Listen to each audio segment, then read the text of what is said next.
Mr. Speaker, an administrative question for the Prime Minister. I went to check the Ministry of Foreign Affairs website to see what this new state he has announced might look like. There is no map. Can we expect the Prime Minister and the Minister of Foreign Affairs to upload a map of the borders of this so-called state? Could they identify its capital? The Honourable Parliamentary Secretary to the Minister of Foreign Affairs. Thank you, Mr. Speaker. And I respect the question. However, at this point, what I want to simply say is that there is no military solution to the conflict at hand. There's only a political solution. And in the vein of Lester Pearson, this side of the party will continue to work for peaceful solutions to ensure that Israel and Palestinians have safe and secure borders for each of them, so they will live in peace together. That is what this side of the House will work on. Thank you, Mr. Speaker. The Honourable Member for Calgary Heritage. The Palestinian Authority runs a program perpetuating generational genocidal hate with pensions for terrorists who murder Jews. The PA, the PLO, and Fatah all embed terrorism into their institutions. The PLO founded the Al-Aqsa Martyrs Brigade, a listed terrorist entity responsible for the attacks on October 7th. If recognition of statehood is to have any real meaning, will the Prime Minister designate this as a state sponsor of terrorism? The Honourable Parliamentary Secretary to the Minister of Foreign Affairs. Thank you, Mr. Speaker.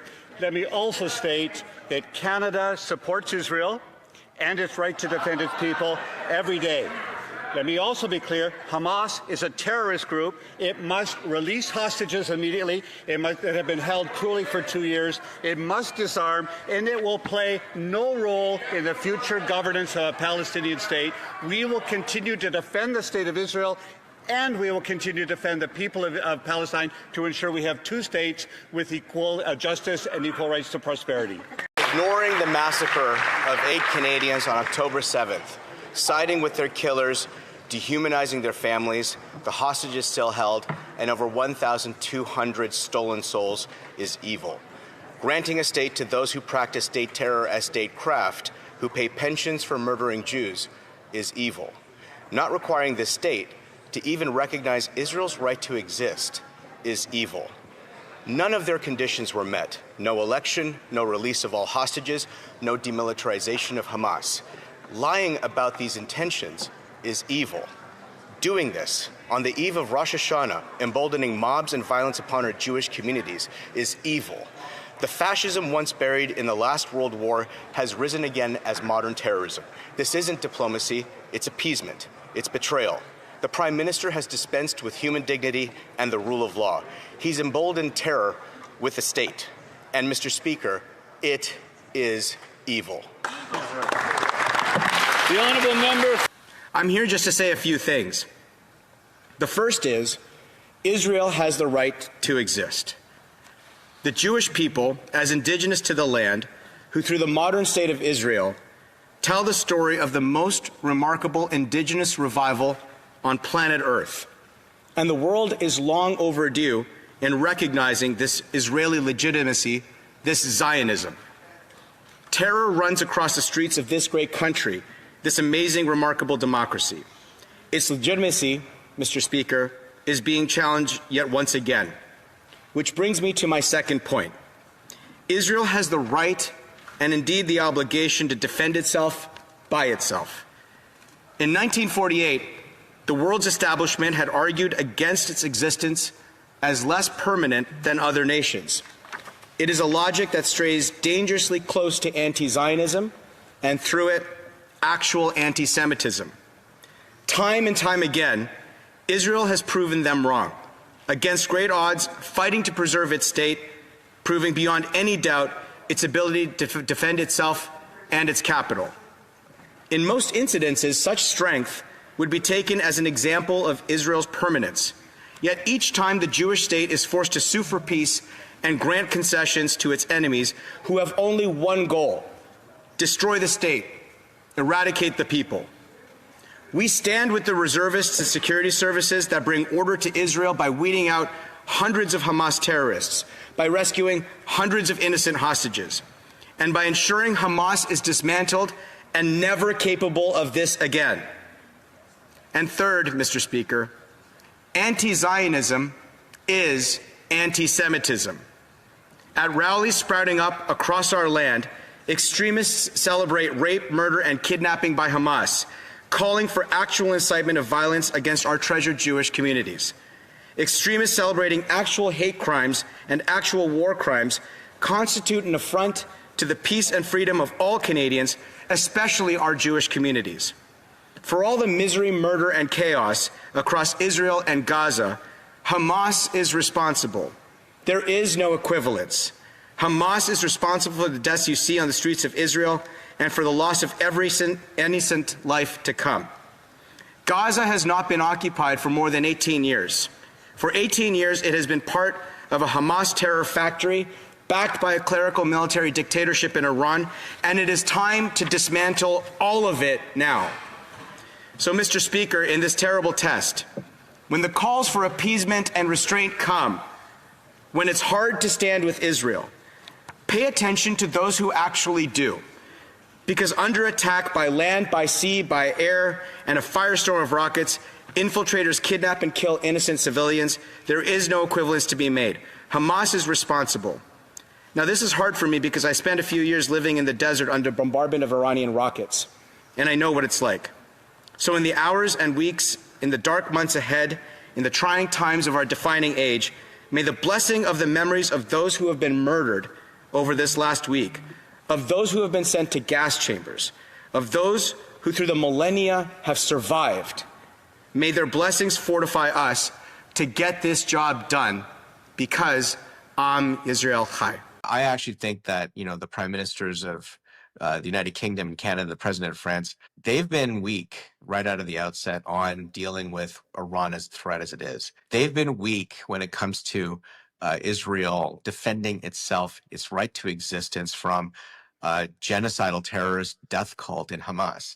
They've been weak time and again in staring our rivals in the eye for what they are. And my thesis is, I'm sure their intentions are well considered. They're trying to avert and call for calm. But that in itself, that weakness in itself will create an environment of increased escalation by our rivals and ultimately come to the detriment of all of us. So here's something of interest, Joseph, because what Israel has accomplished just in the last 2 years is beyond remarkable. Usually in this type of scenario, when Iran was attacked, you'd expect Hezbollah to launch a ground invasion, or the militia in Iraq that Iran installed to launch a ground invasion. But at the onset of this, in Lebanon and in Iraq, we have not seen that happen. In fact, Hezbollah has openly said, this is not our fight, we're not going to do anything. Right.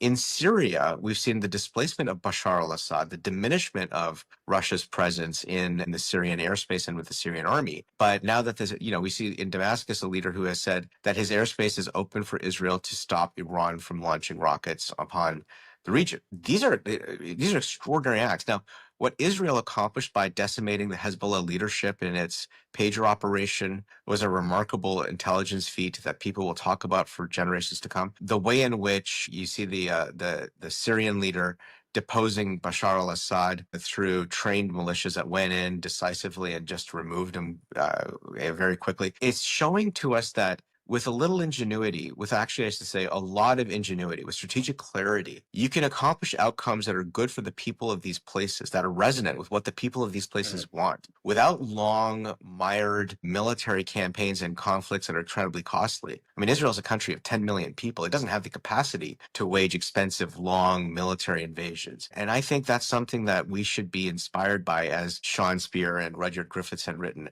It's something that we should be inspired by when we think about modern wars and the kind of way in which we need to think about waging them so that we're not caught up in these protracted environments, but actually accomplish the outcomes that we're looking for. Well, one of the things that we as a country need to do in Canada much better at is understand the financing of terrorism and of international crime and how they prop up these types of entities. That's one thing that on policy level is a challenge for us that we have to get much better at. But the one thing that we can deal with is, at least Pierre Poilievre, and I'm not saying this just because he's my conservative leader. I'm saying this because Pierre Poilievre has provided total moral clarity on the need to protect the most vulnerable in our Canadian life. 250% increase of hate crimes over the last 10 years. 75% of all hate crimes levied against less than 1% of our population are Canadian Jewish life. And that means that the mobs on the streets have been attacking our schools, our sanctuaries. They're violating our freedom of public spaces, and they're getting away with it. The moral failing of Prime Minister Mark Carney, of Foreign Minister Anita Anand, to not recognize that there has been a pattern of blowback against our Jewish populations, as this all becomes for the Iranian source for much of it, and to not take the steps, to not order levels of government to work together to ensure that the safety of all Canadians, including our Jewish friends and neighbors, the moral failing of that, I think, is beyond reproach. And I mean, at best, when they do the moral equivalency between Israel and Iran, they're betraying a lack of knowledge, but not taking steps to protect the most vulnerable Canadians is unconscionably morally bankrupt. And it's a cause that I know a lot of colleagues, not just in my party, but many others will be taking on. But I thank you for raising it, because this is exactly something that our government should be focused on. And I'll bet you that our federal government has done nothing about it. They've certainly said nothing about it. Yeah. Well, it's In this moment, in our country and across much of the Western world, we see across our institutions, our media, our bureaucracy, our academy, our law enforcement, an indoctrinated ideology, not one focused on critical thinking and actual truth. An indoctrination that only says one point of view is legitimate and any questioning of those points of view are somehow treasonous. We've come to a place in this country where we cannot have a debate, a dialogue, a discussion. The very things, the very tools that animate our democracy and builds trust in institutions. And it's manifest in horrible ways. We have seen the national security decisions being made by the Trudeau government on the trucker convoy based on a report from the CBC, not national security considerations. We have seen that questions of terrorism and colonial history are borrowed from the pages of the New York Times rather than actual historical record.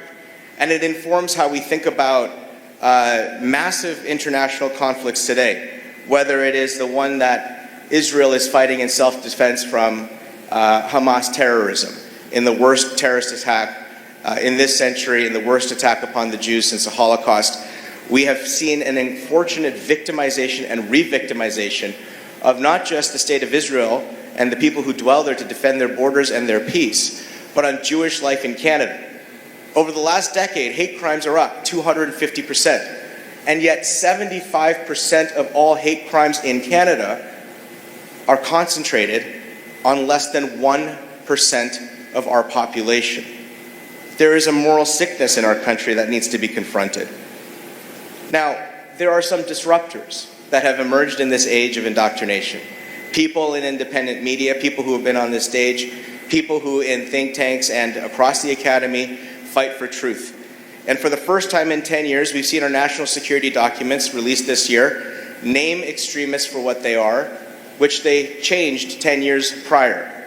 It was when the national security agencies in Canada diminished naming a specific threat, one of the top threats to the cohesion of our country, that instigated that initial report that Terry Milewski wrote for the Macdonald-Laurier Institute describing Khalistan as a project of Pakistan.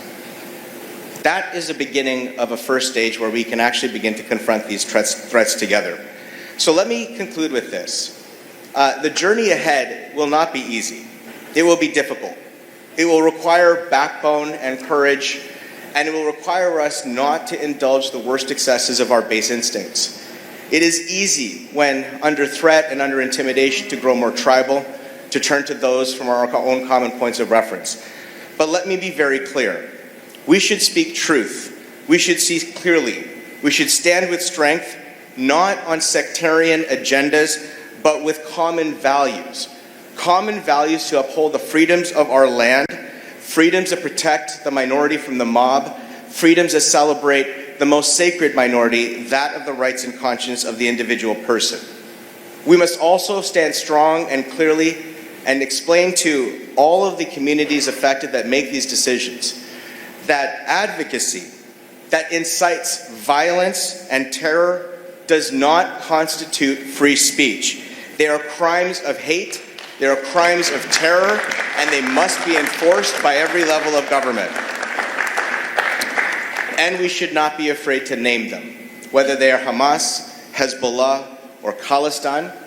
We should not be afraid to stand for the communities that they affect or the communities they intend to co-opt. So thank you very much for the opportunity to share these thoughts with you in these concluding remarks. I wish you all the very best in your next iteration of these discussions, and I invite you to come do so in Ottawa. Thank you very, very much. It's 2025. America's debt is over $37 trillion, and the dollar just had its worst crash since 1973. That puts your savings and your family's future at risk. That's why we trust Alpha Omega Gold, a company that stands unapologetically with Israel and supports Stand Tall Israel. Visit ao.gold/stand to claim your free precious metals wayfinder guide or call 1-855-426-4653 today. Protect your future before it's too late.